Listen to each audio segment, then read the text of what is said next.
వికారాబాద్ జిల్లా పరిగిలో భారీ వర్షం కురిసింది. 2 గంటల పాటు ఎడతెరిపి లేకుండా కురిసిన భారీ వర్షానికి రోడ్లపైన లోతట్టు ప్రాంతాల్లో భారీగా వర్షపు నీరు నిలిచింది. వర్షపు నీరంతా రోడ్లపై ఉండడంతో వాహనదారులు తీవ్ర ఇబ్బందులు పడ్డారు.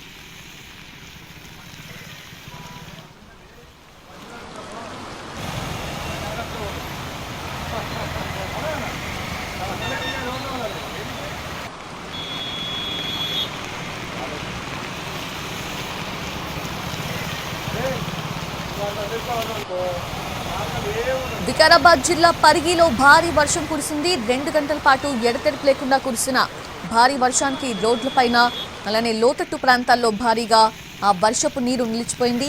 వర్షపు నీరంతా రోడ్లపై ఉండడంతో వాహనదారులు ఇబ్బందులు పడ్డారు.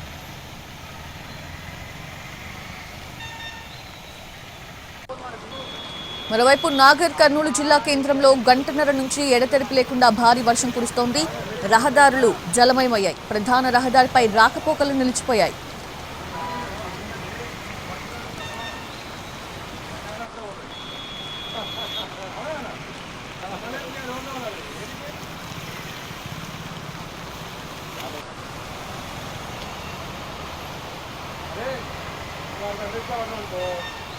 ఏ